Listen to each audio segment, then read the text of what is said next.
Yak besok ditumpahi yang meleot pada Allah untuk orang yang berkorban. Yang memilih hewan itu yang jelas-jelas sehat. Assalamualaikum warahmatullahi wabarakatuh. Halo semuanya dimanapun Anda berada. Semoga Anda dalam keadaan sehat walafiat dan juga dalam keadaan yang bahagia. Amin amin ya robbal alamin.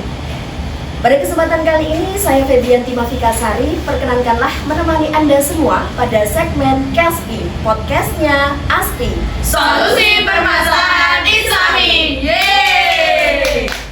Segmen Kaspi akan membahas fenomena dan hal menarik yang sedang terjadi di masyarakat dan yang mungkin sudah dianggap lumrah namun ternyata ketentuannya belum sesuai dengan syariat Islam. Mengangkat tema-tema terupdate dan terkini dan juga tentunya dengan narasumber yang terpercaya. Jangan lupa juga dukung channel Aspi di Aspi Kiai Haji Mas Duki Thoyib dan juga subscribe, nyalakan loncengnya agar kalian tidak ketinggalan video terbaru dari kami. Pada kesempatan kali ini saya juga tidak sendirian. Saya sudah ditemani oleh beliau pengasuh asrama Putri Kiai Haji Mas Duki Thoyib, Abah Syahrul Munir. Assalamualaikum Abah. Waalaikumsalam warahmatullahi wabarakatuh. Pada kesempatan kali ini kita akan membahas tema tentang berkurban. Ya, tentunya berkurban sudah tidak asing lagi di telinga kita dan silahkan simak video ini sampai akhir. Mengenai berkurban nih Mbak, bagaimana hukum dan juga ketentuan pelaksanaan kapan kita untuk berkurban? Menurut syariat Islam sebagaimana yang diterangkan dalam kitab Fathul Qorib bahwa berkorban itu hukumnya sunnah muakkad ala kifayah. Maksudnya ala kifayah itu umpama satu keluarga sudah berkorban, yang lain sudah dianggap cukup. Nah, itu berkorban. Kemudian waktu berkorban itu kita pelaksanaannya setelah sholat 2 rakaat, kemudian 2 khutbah. Setelah itu kita baru diperkenankan untuk melaksanakan penyembelihan hewan korban pada tanggal 10 bulan Dzulhijjah atau Yaumin Nahar dan berakhir pada waktu terbenamnya matahari tanggal 13 hari Tasrek. Terus hari Tasrek itu mulai tanggal 11, 12, 13 dan waktu asar menjelang maghrib itu matahari terbenam. Pada saat itulah waktu berkorban sudah habis. Artinya habis bagaimana?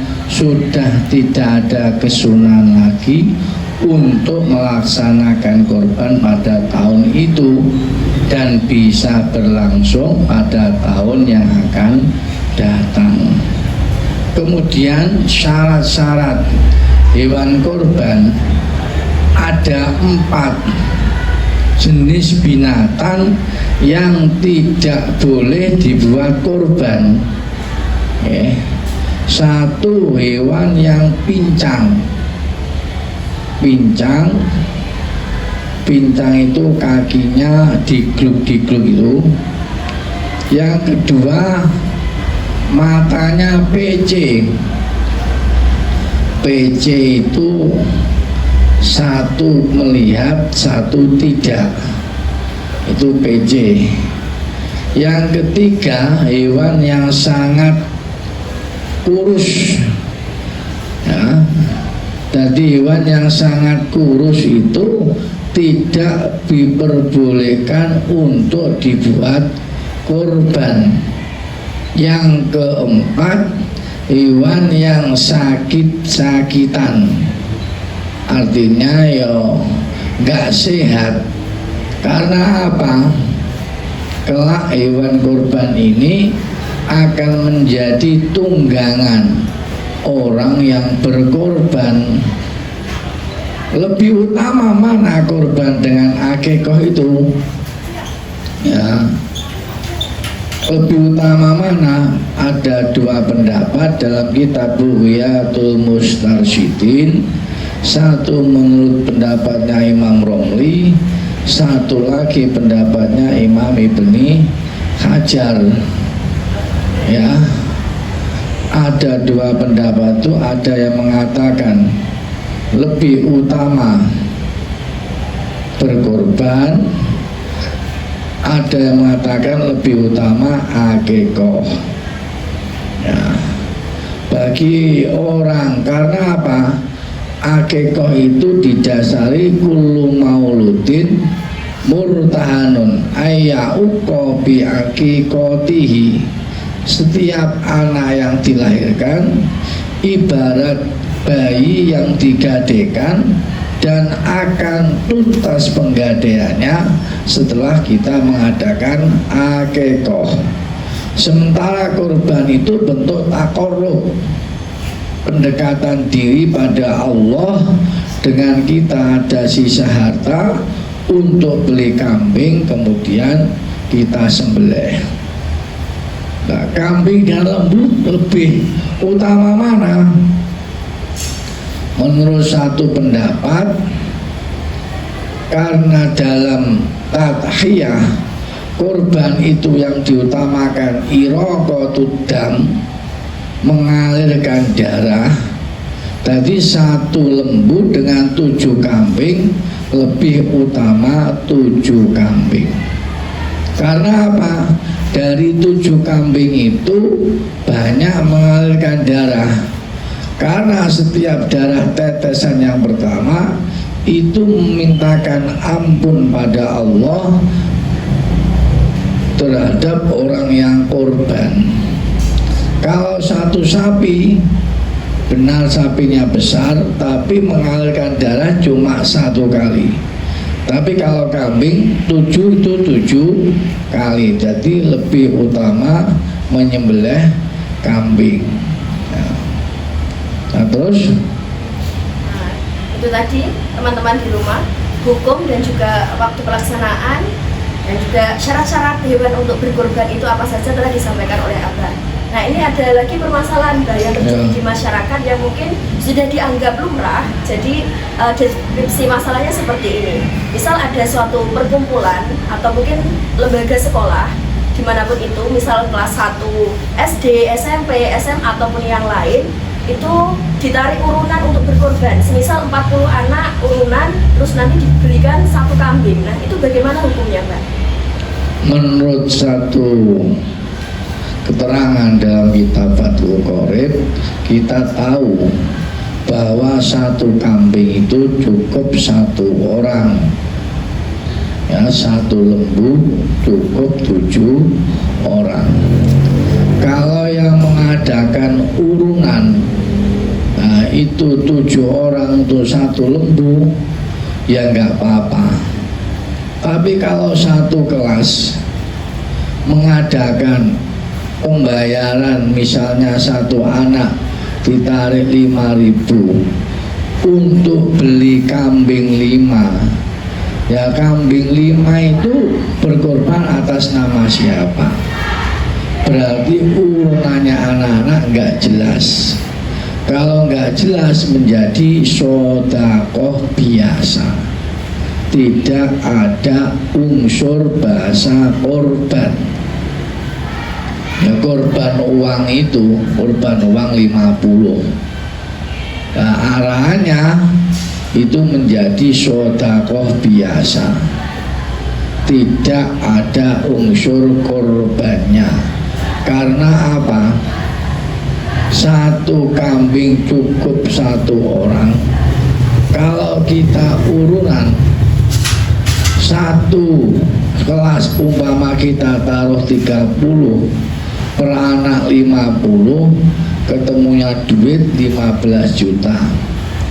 Dapat kambing 4 atau 5 untuk korban 1 kelas. Apakah sudah cukup menurut syariat? Belum dianggap cukup sebagai bahasa korban. Akhirnya di mana? Yaitu bentuk sodakohnya anak-anak.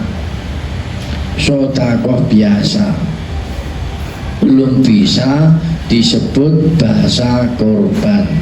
Makanya lembaga-lembaga pendidikan saya ingatkan untuk hati-hati dalam hal berkorban. Ya, kalau menarik anak umpama taruhlah 50.000 untuk 30 orang, itu kalau kambingnya sesuai 30, kalau satu kambing berarti 30 kambing untuk 30 anak, per kambing per anak itu baru boleh. Atau mungkin sapi 30 berarti sapi 4 ya, sapi 4 kelebihan 2 kambing itu baru bisa. Tapi kalau satu kelas dengan iuran 50.000 kemudian totalnya sama dengan 15 juta, dibelikan kambing entah 45, itu korban atas nama siapa, juga untuk siapa, itu juga tidak jelas. Dalam syariat Islam semua itu ada aturannya. Terus jadi kalau satu kambing cukup 1 orang, 1 lembu cukup 7 orang. Nah itu. Jadi seperti itu ternyata hal yang kita anggap lumrah di masyarakat, mungkin anak-anak kecil matur ke orang tuanya ngapain juga untuk urunan, itu masih belum bisa dicukupkan syariat dengan nama kurban. Tapi sedekah atau latihan berkurban ngapain untuk anak-anak. Nah, untuk bagaimana hukum berkorban untuk orang yang sudah meninggal? Dalam kitab Bajuri atau dalam kitab Kifayatul Akhyar, sebenarnya kalau kita berkorban untuk orang yang sudah mati, ketika orang yang mati itu tidak wasiat atau tidak mensyaratkan, so nek kabeh anakku duwe rezeki tolong aku korbanno, nah itu wasiat, itu baru boleh menurut pendapat yang masyhur. Nah kalau ndak wasiat, ujuk-ujuk keluargane ngorbani bapak sing wis ninggal, ini ku atas nama sedekah untuk mayit, bukan atas nama korban untuk mayit. Jadi perlu diketahui, ketika kita ingin mengkorbankan atas nama bapak kita, mbah kita, dulu pernah wasiat enggak? Atau dulu pernah mensyaratkan enggak? Kalau dulu pernah wasiat, mama gini ucapannya, nduk le sok kabeh kowe nek duwe rezeki tolong aku korbanno, raketang wedhus siji utawa sapi siji, sok ben kena tak gawe tumpahan. Nah itu bentuk wasiatnya. Kalau si mayit tidak bilang seperti itu, ujuk-ujuk ngorbani atas nama si mayit, itu belum menjadi korban, masih menjadi sedekah untuk mayit.